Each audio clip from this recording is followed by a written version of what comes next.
우리 함께 기도할 때 우리 죄와 우리의 연약함을 주님께 참회의 기도로 아뢰며 예배로 나아갑니다. 기도하겠습니다.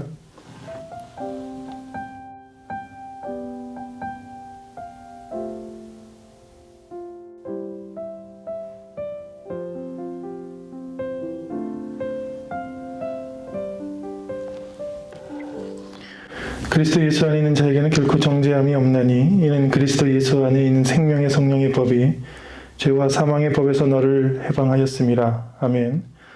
사도신경으로 우리의 신앙을 함께 고백합니다. 나는 전능하신 아버지 하나님 천지의 창조주를 믿습니다.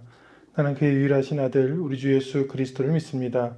그는 성령으로 잉태되어 동정녀 마리아에게서 나시고 본디오 빌라도에게 고난을 받아 십자가에 못 박혀 죽으시고 장사된 지 사흘 만에 죽은 자 가운데서 다시 살아나셨으며 하늘에 오르시어 전능하신 아버지 하나님 우편에 앉아 계시다가 거기로부터 살아있는 자와 죽은 자를 심판하러 오십니다.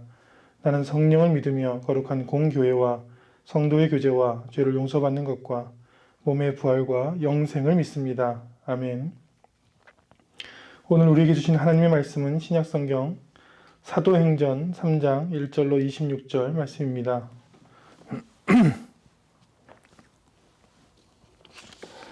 1절로 26절 말씀을 교독하겠습니다.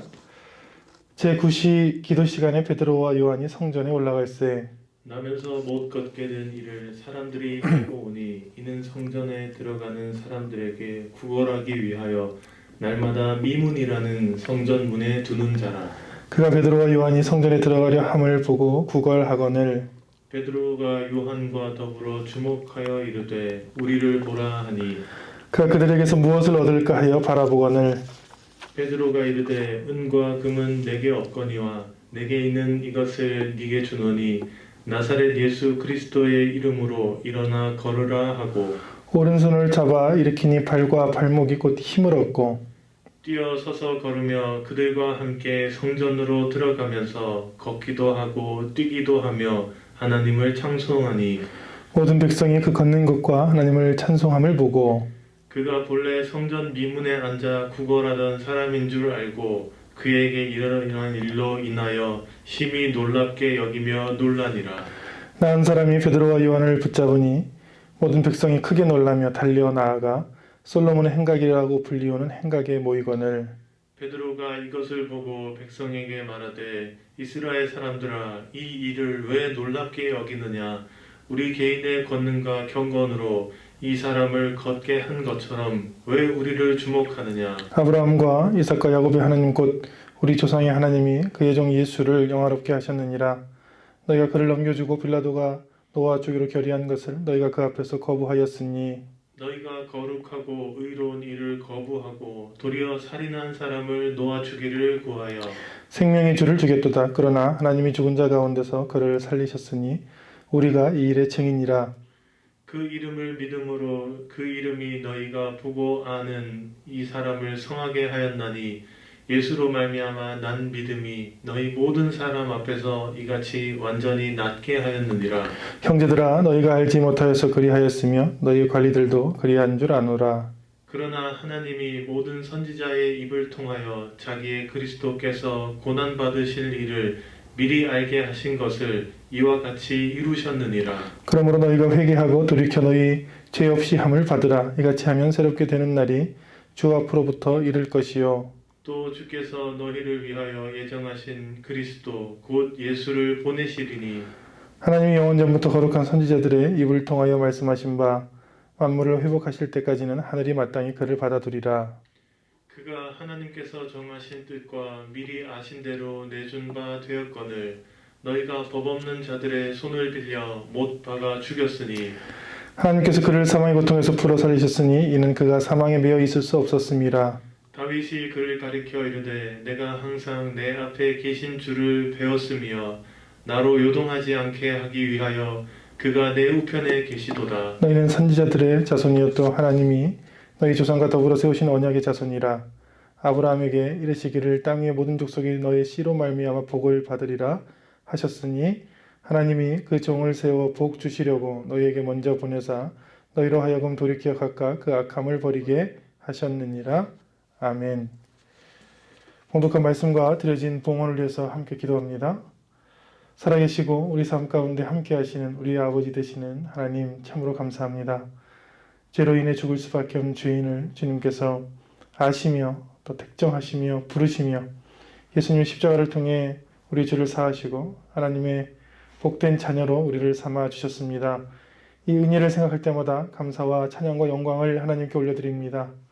코로나19로 또 가정에서 처소에서 삶의 현장에서 온라인으로 예배를 드리지만 주님 동일하게 찾아오셔서 그 드리는 자리가 주님의 자리가 되게 하시고 주님의 집이 되게 하시고 주님이 응답하시는 곳이 되게 하여 주옵소서.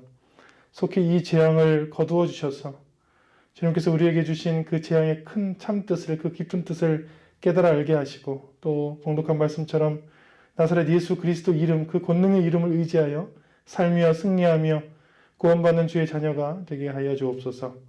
물질을 성별하여 주님께 드릴 때마다 고백합니다. 우리에게 주신 모든 것 우리의 것이 아니요 다 주님의 것이오니 성별해 드릴 때 주님의 뜻에 주님의 나라에 주님이 하시는 계획에 사용되게 하여 주옵소서.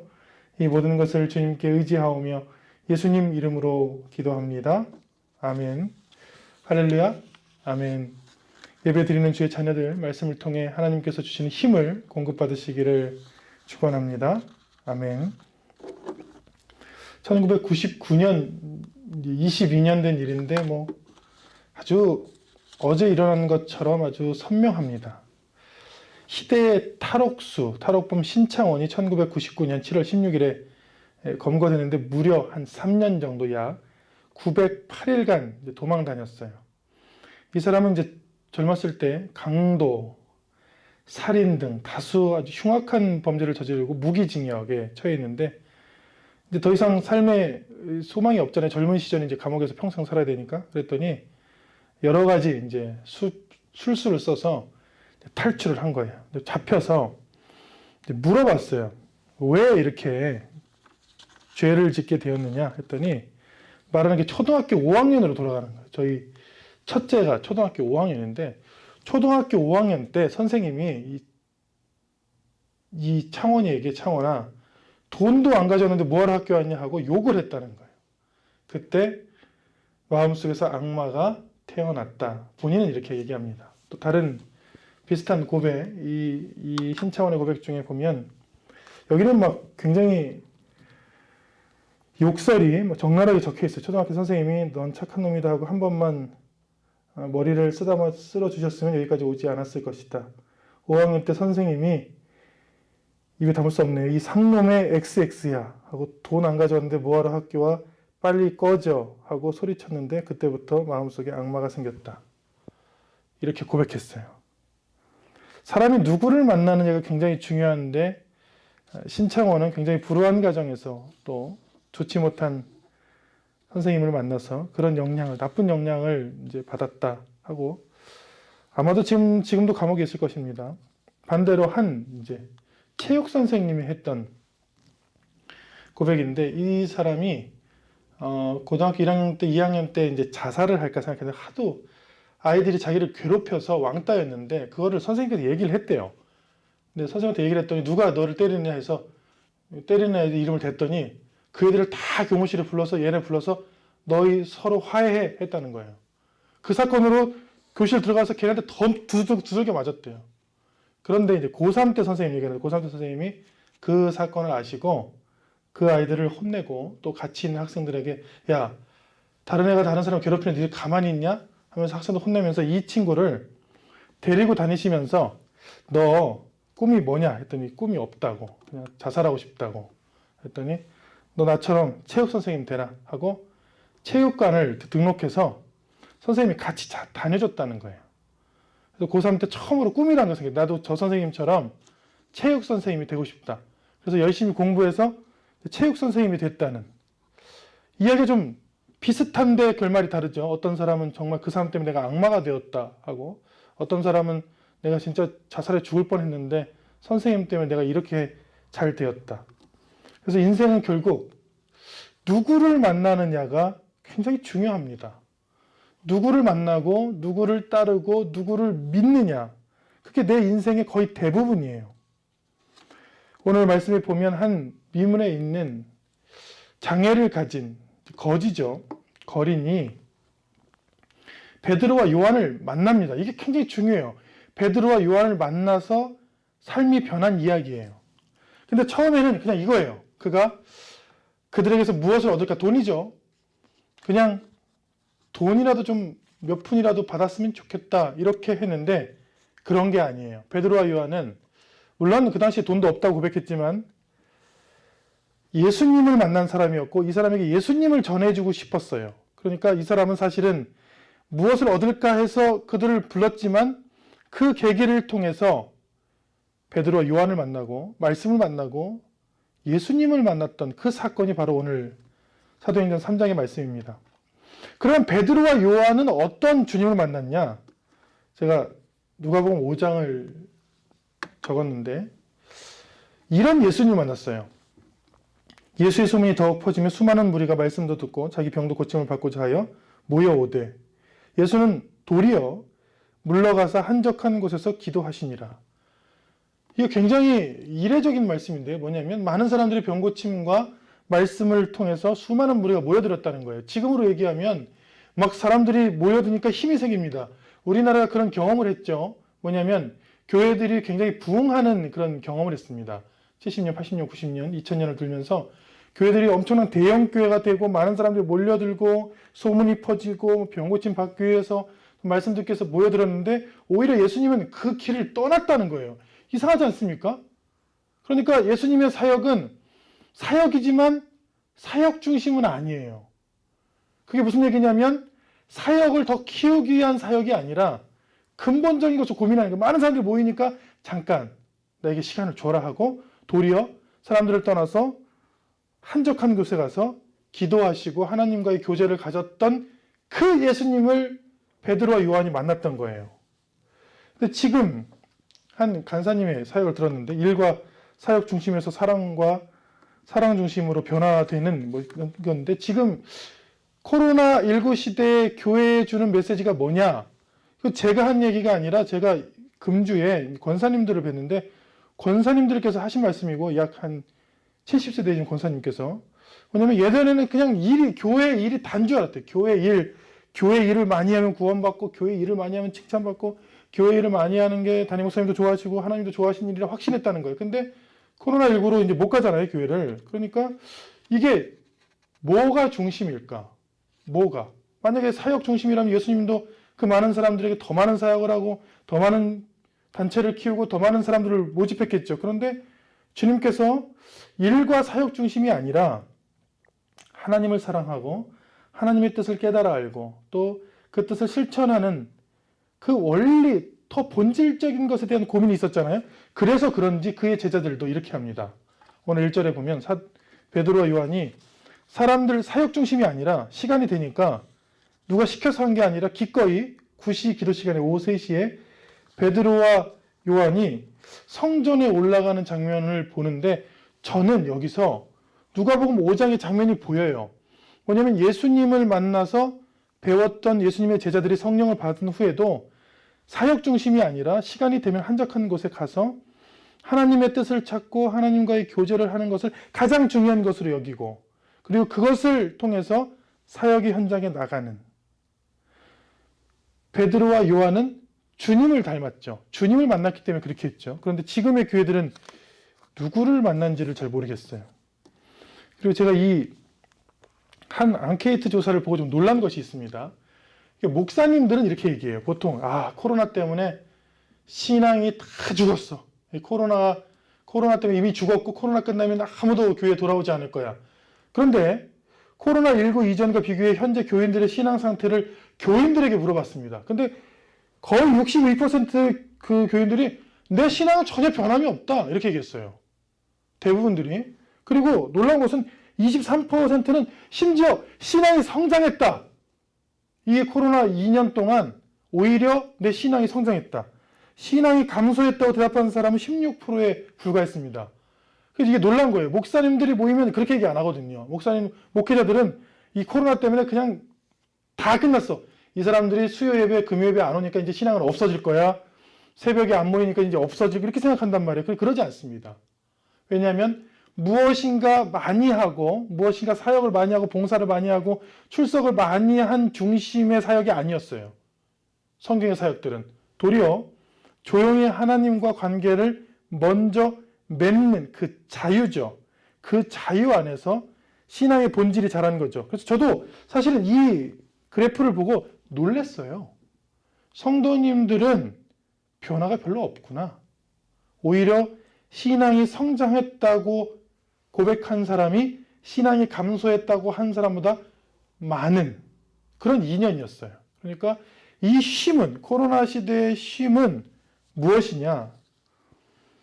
사도행전 2장 3장을 보고 제가 적은 글입니다. 성령 강림이 율법 시대에 자유를 줬다면, 그러니까 지금 시대부터는, 사도행전 2장부터는 율법의 시대가 전혀 아닙니다. 물론 이제 이방인들 전도 때문에 율법주의자들과 싸우는 장면이 나오는데 그것도 극복해요. 심지어 베드로가.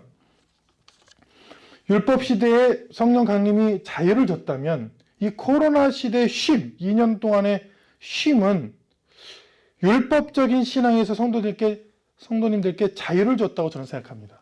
오히려 교회를 안 나온 게 다행이다. 사역들을 다 쉬면서 무엇이 본질인지를 깨닫는 거죠. 그런데 이 사람들이 율법주의자를 만나면 그냥 율법주의자가 되는 거예요. 누구를 만나느냐가 굉장히 중요한 거예요. 진짜 예수님을 만났느냐, 진짜 베드로와 요한의 말씀을 만났느냐는 이 코로나19 시대에 다시 생각해 봐야 될 문제예요, 우리에게. 근데 확실히 오늘 말씀의 첫 번째 구절들을 보면 베드로와 요한은 예수님을 만나서 예수님의 행동대로, 그 실천대로, 그 삶대로 살았던 삶임을 볼 수 있습니다. 그러므로 우리의 인생은 결국 그 순간에 누구를 만나느냐가 굉장히 중요하죠. 그래서 오늘 이 성전 미문의 거지가, 장애를 가진 이 거지가 누구를 만났느냐, 정확하게 예수님을 만났던 그 제자들을 만나는 사건, 즉 5절에 그들에게서 무엇을 얻을까 하면서 이제 이야기가 시작됩니다.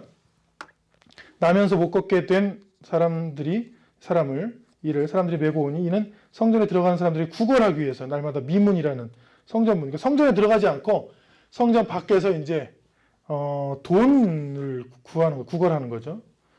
그래서 그가 베드로와 요한이 성전에 들어가면 보고 구걸했다. 구걸했다 뭐예요? 한 푼 줍시오 한 거죠. 선생님 좀 돈 좀 주세요. 한 푼 주세요. 이렇게 한 거죠. 그랬더니 베드로와 요한이 들어가다 멈춥니다. 4절에 베드로와 요한이 주목하여 이르되 우리를 보라. 그냥 고개를 떨어뜨리지 말고 고개를 들어서 우리를 좀 봐라. 이렇게 얘기했어요. 그가 그들에게서 무엇을 얻을까 해서 고개를 들어서 이제 바라봤는데 베드로가 이렇게 얘기합니다. 아주 독특해요. 은과 금은 내게 없거니와 내게 있는 이것을 내게 주노니 나사렛 예수 그리스도의 이름으로 일어나 걸으라. 그리고 오른손을 잡아 일으키니 발과 발목이 곧 힘을 얻고, 여기 하이라이트 장면이죠. 그랬더니 그가 뛰어서서 나사렛 예수 그리스도 이름을 듣고 손잡힘을 당하고 뛰어서서 걸으며 함께 성전으로 들어가면서 걷기도 하고 뛰기도 하며 하나님을 찬송했다는 내용이고, 여러분들은 이 내용을 굉장히 잘 알고 계실 것입니다. 그러니까 이 거지가, 이 장애인이 베드로와 요한을 만나서 완전히 새로운 삶을 사는 이야기를 지금 그린 거예요. 로마서 6장 4절을 보면 나사렛 예수 그리스도를 만나는 사건을 뭐라고 기록했냐면, 그러므로 우리가 그의 죽으심과 합하여 세례를 받음으로 그와 함께 장사되었느니, 죽었다는 거죠. 이는 아버지의 영광으로 말미암아 그리스도를 죽은 자 가운데 살리심과 같이 우리도 또한, 이게 중요합니다. 우리도 또한 새 생명 가운데서, 새 생명이 뭐예요? 새로운 삶이잖아요. 새 생명 가운데서 행하게 하려 함이니라. 그러니까 나사렛 예수 그리스도의 이름을 만난다는 것은 뭐냐? 삶이 새로워진다는 거예요. 사도행전 3장에서 성령 강림을 받은 사람들이 어떤 일을 했느냐? 다른 사람들의 삶을 새롭게 하는 일들을 한 것입니다. 그래서 여기서 사역자들의 정체성이 드러나는 거죠. 전도사는 뭐냐? 제가 한 청년 전도사에게 물어봤어요. 교회에 이제 갔거든요. 교회에 이제 사역하러 갔어요. 전도사로. 그래서 물어봤어요. 넌 뭐냐 정체가? 그랬더니 전도사입니다. 전도했냐? 안 했다는 거예요. 그래서 제가 그만두라고 그랬어요. 그만둬라. 전도사는 전도를 하고 목사는 목양을 하고 자기 정체성이 있잖아요. 아니면 이렇게 하든지 다른 사람들의 삶을 예수 그리스도의 이름으로, 나사렛 예수 그리스도의 이름으로 다시 새로운 삶으로 살도록 하는 것. 그게 사역자들의 정체성이죠. 그냥 단지 많이 출석하세요. 돈을 많이 내세요. 봉사를 많이 하세요 하는 것은 전혀 새로운 삶이 아닙니다. 그것은 도리어 옛날 삶이에요. 구약 율법의 삶이죠. 그 삶이 아니라 예수 그리스도 안에서 새로운 생명, 새로운 목표, 새로운 소망, 새로운 비전, 새로운 삶을 보고 살게 하는 것. 근데 그것을 두 가지로 오늘 성경에 있어요. 뛰어서서 걸으며 걷기도 하고 뛰기도 하는 것은 그냥 신기한 일입니다. 거기서 끝났다라면 성경은 아니죠. 왜냐하면 많은 종교가 병고침이 있고 뭐 빙의가 있고 다 있잖아요. 근데 이거는 그냥 현상이에요. 기적일 뿐이죠. 새로운 삶이 뭐냐? 두 가지로 나옵니다. 오늘 말씀에. 그들과 함께 성전으로 들어갔다. 8절에. 그들과 함께 성전으로 들어간 것이 새로운 삶입니다. 그 전까지는 그냥 성전 밖에서만 있었는데 예수님을 만나고 그 기적을 경험하고 하나님이 살아있다는 것을 경험하고 함께 성전으로 들어갈 수 있는 사람이 된 것. 그것을 새로운 삶이라고 하는 거예요, 성경은. 그러니까 여기까지 많은 사람들이 이 교회에 못 들어오게 교회의 문턱을 높이는 것은 성경과 정반대되는 행위입니다. 교회는 누구든지 올 수 있어야 돼요. 누구든지요. 하나님이 살아계시다는 것을 전하고, 저도 교회 갈 수 있습니까? 누구든지. 한 장로님께서 이렇게 말씀하셨어요. 내가 교회를 가는데, 아이고, 제가 가는 게 교회에 누가 될까봐 좀 걱정을 했습니다. 천만의 말씀이요. 장로님이시든, 성도님이시든, 아니면 안 믿던 분이든 누구든지 교회에 함께 성전에 들어오는 것은 새로운 삶이고, 하나님이 원하시는 삶이죠. 기적을 보여주는 것은 기적 자체를 위해서 보여준 건 아니죠. 기적을 통해, 하나님의 능력을 통해, 하나님의 살아계심을 통해 그 사람이 언제든지 구원의 장소로 함께 들어오고 초대되는 것을 위해서 한 것이죠. 그러니까 그들과 함께 성전으로 들어갔다는 것이 바로 이 미문에 앉아있던 이 거린의 새로운 삶입니다. 두 번째는 8절에 보면 함께 하나님을 찬송했다고 그랬어요. 이전에는 찬송이 아니라 성경 5절에 보면 내가 무엇을 얻을까? 사실은 이런 분들도 교회에 덜어 있어요. 정치, 이제 내년 3월, 9월에 우리가 우리나라 대통령을 뽑지 않습니까? 그런데 많은 사람들이 거기에 후보로 나온 예비 후보로 나온 각 당의 경선 후보로 나온 사람까지 합하면 20명, 약 30명쯤 돼요. 근데 그분들의 이제 종교를 봤는데 월등히, 이게 좋아야 될 일인지 모르겠습니다만 월등히 기독교입니다. 기독교가 많아요. 그런데 과연 그들은 하나님을 찬양하기 위해서 교회를 다니는 것일까요? 아니면 5절을 그대로 읽어줄게요. 제가 그들에게서 무엇을 얻을까 하여 오는 걸까요? 그런데 우리는 의심하죠. 월등히. 저도 이제 사역을 하다 보면 국회의원, 시장 많이 만납니다. 제가 뭐라고? 제가 교회에서요 부목사를 했어요. 지금 담임목회 하기 전에는. 여러분, 교회 부목사가 뭐라고요? 아주 겸손한 자리고 낮은 자리입니다. 그런데 부목사에게까지 찾아와서 머리를 조아리며 이야기를 하는 거예요. 저한테 국회의원이. 그래서 내가 왜 그런 거였어? 이분이 이렇게 TV에서나 봤어요. 저는 굉장히 높으신 분이에요. 이분이 왜 나한테 와서 이렇게 할까 했더니 선거 시즌이야. 선거 시즌에는 바짝 엎드려서 얘기하고 끝나면 여러분들이 아시겠지만 내용에 선거가 끝난 다음에는 그 후로 4년 동안 본 적이 없었네. 그렇죠. 그러니까 무엇을 얻을까 해서 오는 것이 과연 새로운 삶인가 하나님 안에서. 그것은 그냥 거지나 하는 행위죠. 구걸하는 행위죠. 표를 구걸하는 행위. 그리고 더불어 아주 못된 교회들은, 아주 잘못된 교회죠. 그건 예배도 아닙니다. 그런 교회들은 정치인들이 오면 막 세워서 인사시키고 마이크 넘겨주고 예배 중이에요. 막 우리 시장입니다. 도지사님입니다. 막 하는데 저는 그것은 예배가 아니라고 생각합니다. 예배 시간에 정치인들이 와서 마이크 잡고 자기를 홍보하는 것은 하나님의 이름을 더럽게 하는 행위죠. 그것은 새로운 삶이 아니고 구태의연한 옛삶이죠.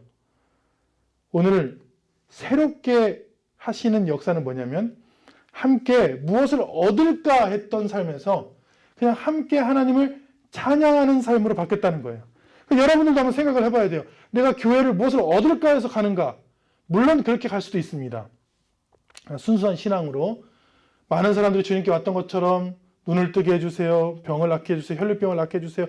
할 수도 있어요. 근데 그것은 주님께 왔을 때 처음 행위죠. 그리고 은혜를, 기적을 경험하고 하나님을 경험한 사람들이 새로운 삶을 사는 게 뭐예요? 이제는 그런 것이 아니라 제일 삶의 첫 번째가 뭐냐면 하나님을 찬양하는 것, 하나님께 예배하는 게 1번이 되는 것.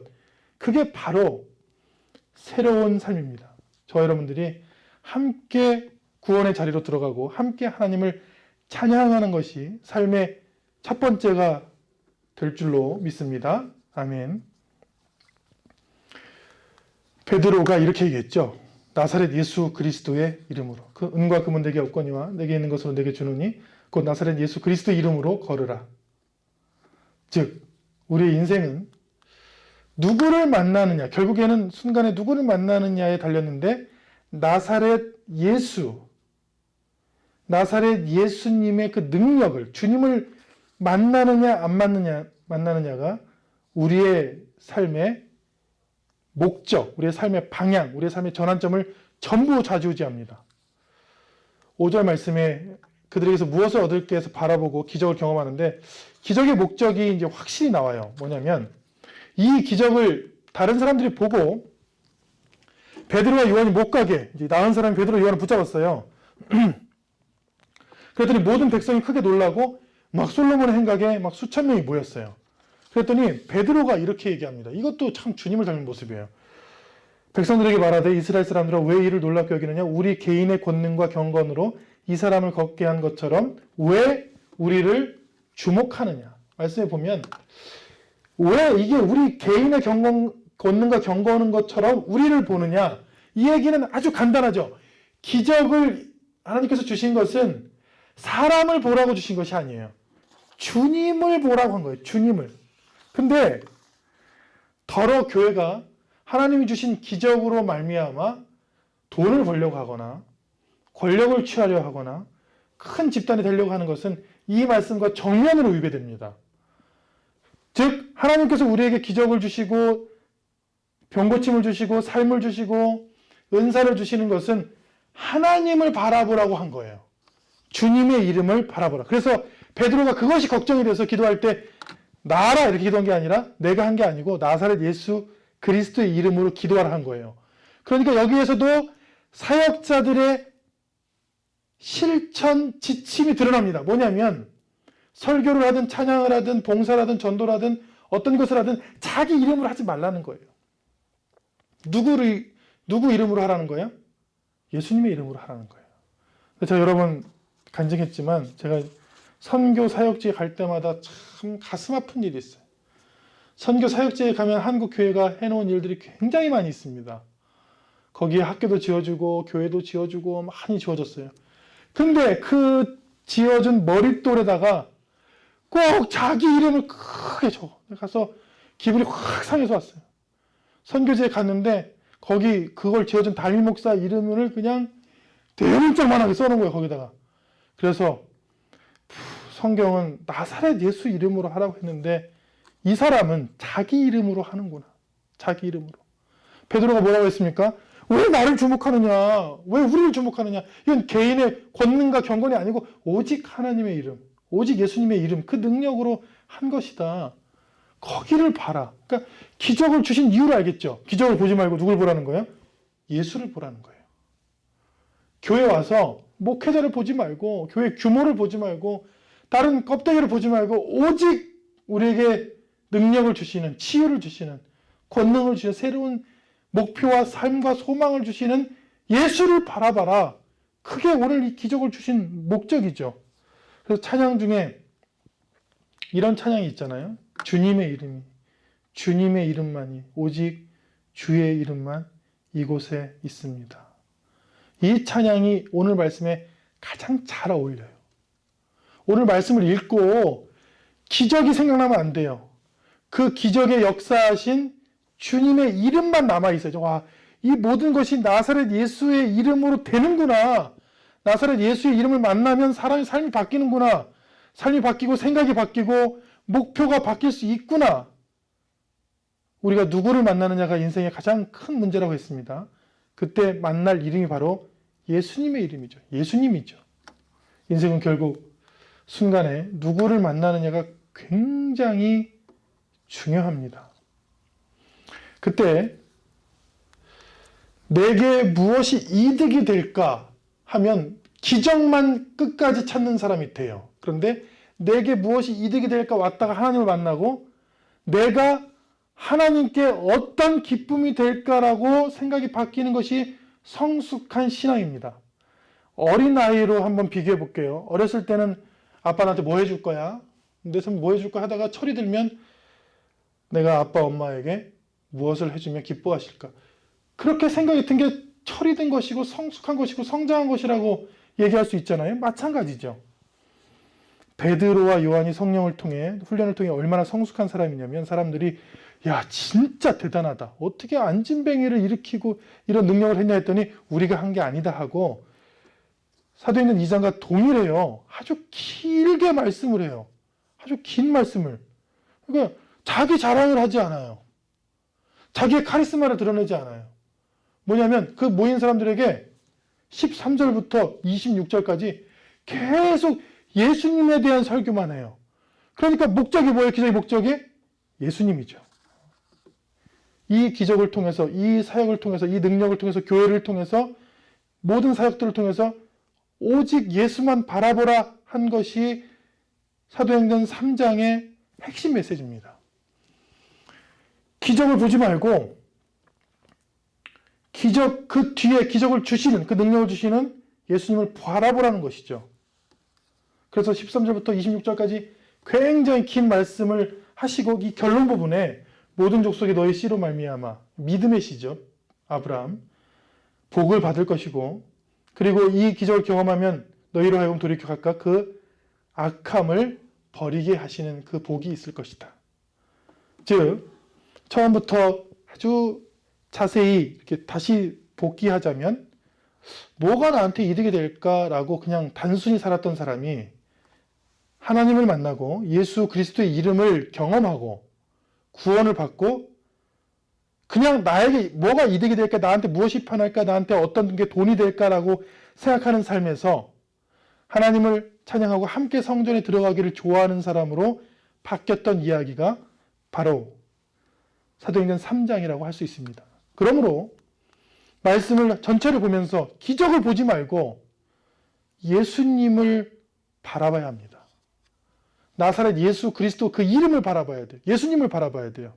기적만 보지 말고 그 기적 이면에 있는 그 주님의 삶, 그 삶을 경험했던 그 제자들의 그 순수성, 그게 다 예수죠. 그게 다 예수님의 모습이잖아요. 그리고 오늘 말씀을 보면 말씀이 월등히 길거든요. 기적을 보았으면 그 속에 있는 하나님의 메시지, 그 말씀을 보라는 거예요.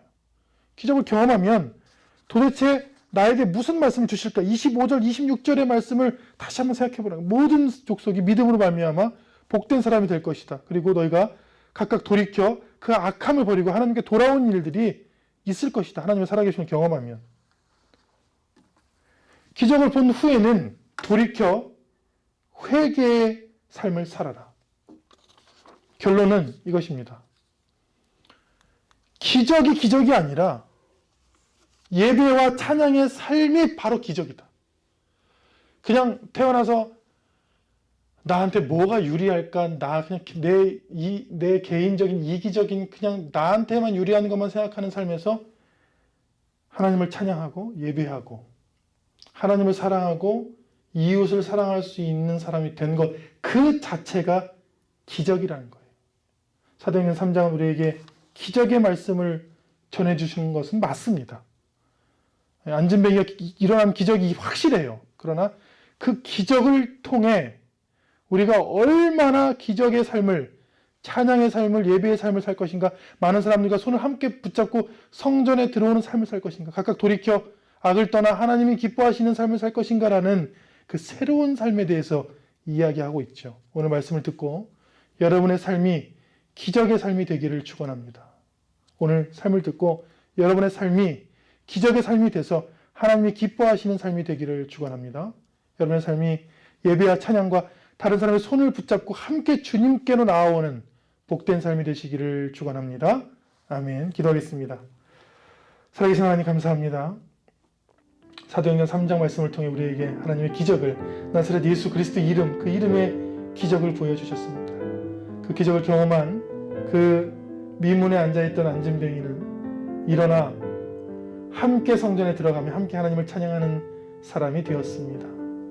그 기적을 일으켰던 베드로는 겸손하고 순수한 마음으로 나를 보지 말고 이 일을 행하신 예수 그리스도 그 이름을 바라보라, 주님을 바라보라고 말씀을 선포했습니다. 주님, 우리도 이런 삶을 살기를 원합니다. 그저 나에게 무엇이 이득이 될까 하는 삶에서 하나님을 찬양하며 하나님의 뜻을 깨달아 알으며 하나님을 더 사랑하고 이웃을 더 사랑할 수 있는 사람이 되기를 원합니다. 그런 기적의 삶을 살기를 원합니다. 우리의 삶, 우리 자신을 의지하는 것이 아니라 나사렛 예수 그리스도 이름을 의지하는 삶이 되게 하여 주옵소서. 이제는 우리 주 예수 그리스도의 은혜와 하나님의 사랑과 성령께서 주시는 놀라운 나사렛 예수 그리스도 그 이름의 능력이 이 시간 주님의 이름을 붙들고 믿으며 의지하며 살기로 결단하는 주의 자녀들 삶과 가정과 비전과 여생 위에 지금부터 영원히 함께 하시기를 간절히 축원하옵나이다. 아멘.